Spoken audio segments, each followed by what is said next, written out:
Hello friends, same सारी work क्लासेसमध्ये तुमचं मनापासून स्वागत आहे। तर आपण अगोदरच्या व्हिडिओमध्ये पाहिलं होतं की हे पॅच कशा प्रकारे तयार करायचे।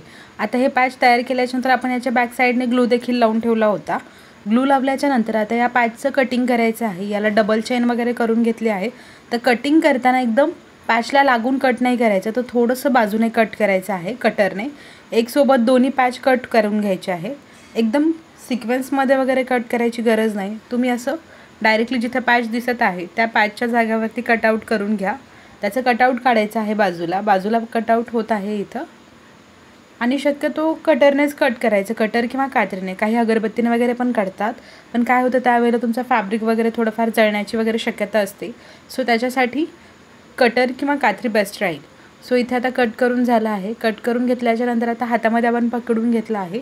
पकडल्याच्या नंतर खूप नीटली आणि क्लीनली याला कट करायचं आहे, जेणे की चेन स्टिच वगैरे कट नाही झाली पाहिजे। अशा पद्धतीने हे आता कटिंग करून घ्यायचे। पूर्ण दोन्ही पॅचेस कटिंग करून पाहणार आहोत आपण याच्यामध्ये। नेक्स्ट जो व्हिडिओ असणार आहे, नेक्स्ट व्हिडिओमध्ये आपण याचं स्टिचिंग देखील पाहणार आहोत की हे पॅच कशा प्रकारे जॉईन करायचे। तर व्हिडिओ नक्की पूर्ण पहा।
आता हा जो पॅच आहे याच्या थोडंसं वरती बाजूला वगैरे राहिलं होतं, हे सर्व आपण क्लीन करून घेतलं आहे।